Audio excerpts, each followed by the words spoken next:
व्याजदरामध्ये 0.25% कपातीचा निर्णय घेतलाय। रेपो रेट 5.25% खाली आणण्याचा आरबीआयने निर्णय घेतलाय। रेपो रेट 25 बेसिस पॉइंट्सने कमी करण्याचा आरबीआयचा हा निर्णय आहे आणि त्यामुळे कर्जदारांना मोठा दिलासा मिळतोय।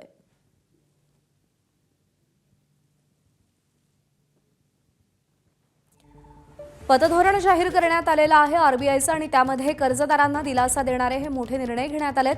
व्याजदरामध्ये 0.25%ची कपात करण्यात आली आहे तर रेपो रेट 5.25%पर्यंत खाली आणण्याचा आरबीआयने निर्णय घेतलेला आहे।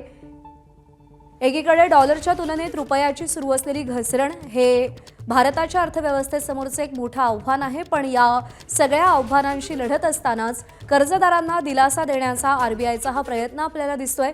व्याजदरामध्ये 0.25%नी कपातीचा निर्णय घेण्यात आलाय तर रेपो रेट 5.25%पर्यंत खाली आणण्याचा आरबीआयने निर्णय घेतलेला आहे।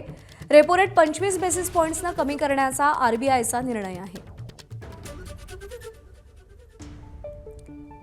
गेल्या काही वर्षात जाहीर झालेली पतधोरण आपण पाहिलं तर त्याच्यामध्ये कर्जदारांना सातत्याने दिलासा देण्याचा आरबीआयचा प्रयत्न असल्याचं देखील आपण पाहिलेलं आहे। मागच्या पतधोरणामध्ये सुद्धा रेपो रेटमध्ये कपात करण्यात आलेली होती आणि यंदा सुद्धा रेपो रेटमध्ये कपात करण्यात आलेली आहे। 25 बेसिस पॉइंटनेही कपात करण्यात आली आहे तर व्याजदरामध्ये सुद्धा 0.25%नी कपात करण्यात आली आहे, त्यामुळे कर्जदारांना मोठा दिलासा मिळतोय।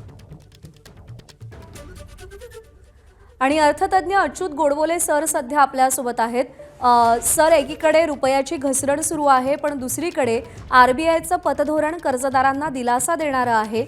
जे दोन निर्णय व्याजदरासंदर्भात आणि रेपो रेट संदर्भात झालेत याचे काय परिणाम आणि काय फायदे होतील? याचे फायदे दोन आहेत। एक म्हणजे ग्राहकांना आता कमी व्याजात कर्ज मिळेल, पण त्याचबरोबर ज्या ठेवी लोक ठेवतात त्याच्यावर सुद्धा व्याज कमी मिळणार आहे। लक्षात ठेवा, पेन्शनर वगैरे जे लोक ठेवतात ना, आपण जे व्याज फिक्स डिपॉझिट मध्ये ठेवतो त्याच्यावर सुद्धा आपल्याला पैसे कमी मिळणार, त्यामुळे दुहेरी असतं। पण जनरली काय करतात सांगतो मी, व्याजाचा दर जेव्हा कमी करतात तेव्हा जीडीपी वाढीसाठी तो उपयोगी पडतो। म्हणजे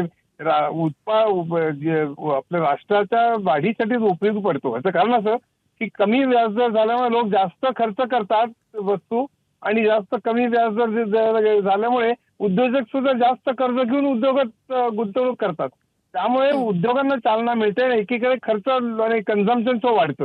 हे दोन्ही करण्याकरता आरबीआयने हे केलेलं आहे, त्यामुळे त्याचा एकंदरीत फायदा नक्कीच होईल। पण एक फक्त त्याचं हे की जे आपण ठेवी ठेवतात पेन्शनर फक्त नाही पण इतर सुद्धा लोक मध्यमवर्गीय, तर त्यांना मात्र व्याज कमी मिळेल। हे दोन्ही आपण लक्षात ठेवलं पाहिजे।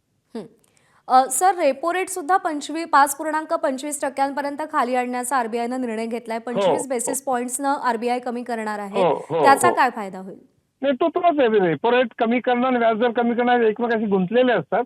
फक्त काय याच्यामध्ये एक बारीकसा टेक्निकल भाग असा असतो की आरबीआयने जर का ते कमी केले ना तर ते बँका पुढे ट्रान्समिट करतीलच असं खात्री नसते।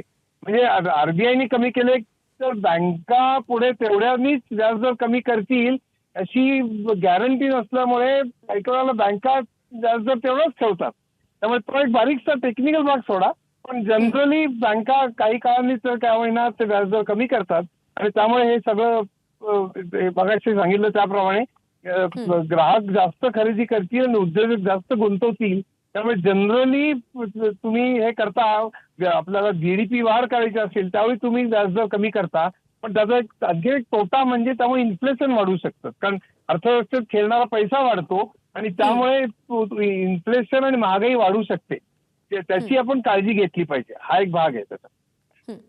सर, आभार आपले, आपण सविस्तर मार्गदर्शन केलं या सगळ्या संदर्भात, त्यासाठी थँक्यू। एबीपी माझा, उघडा डोळे बघा नीट।